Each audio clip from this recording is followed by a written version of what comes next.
Chapter 8. I soon learned to know this flower better. On the little prince's planet, the flowers had always been very simple. They only had one ring of petals. They took up no room at all.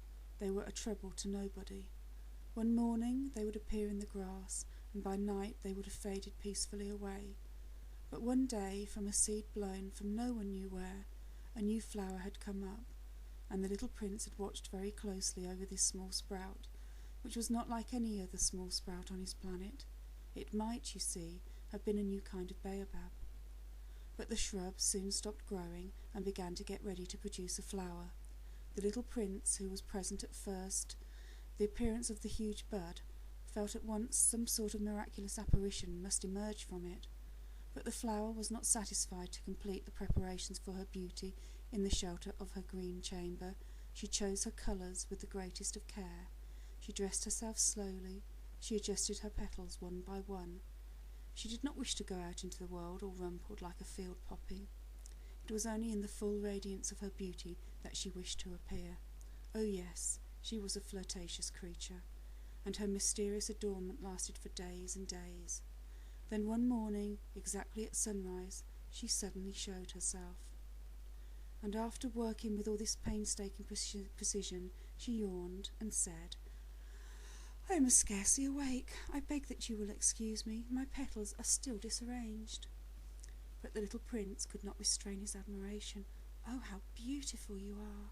"Am I not?" the flower responded sweetly. "And I was born at the same moment as the sun." The little prince could guess easily enough that she was not any too modest, but how moving and exciting she was. "I think it is time for breakfast," she added in an instant. "If you would have the kindness to think of my needs." And the little prince, completely abashed, went to look for a sprinkling can of fresh water, so he tended the flower.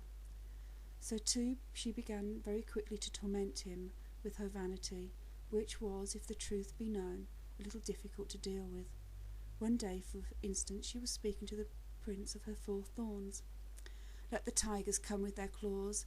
There are no tigers on my planet," little prince objected. "And anyway, tigers do not eat weeds." "I am not a weed," the flower replied. "Please excuse me." "I am not at all afraid of tigers," she went on, "but I have a horror of draughts. I suppose you wouldn't have a screen for me."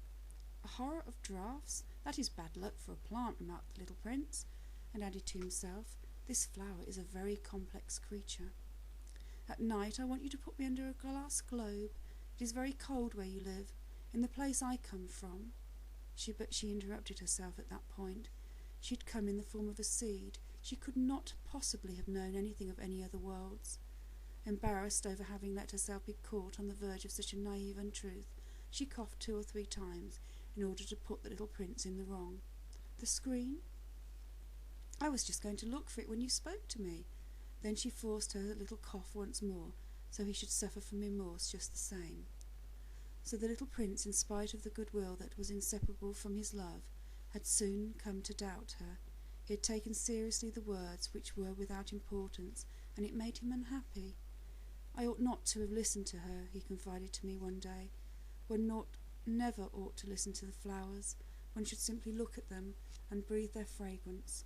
Mine perfumed all my planet. But I did not know how to take pleasure in her grace.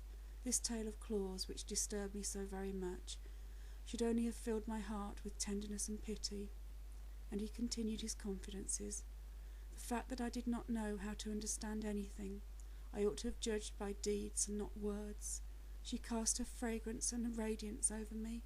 I ought never to have run away from her. I ought to have guessed all the affection that lay behind her poor little stratagems. Flowers are so inconsistent, but I was too young to know how to love her."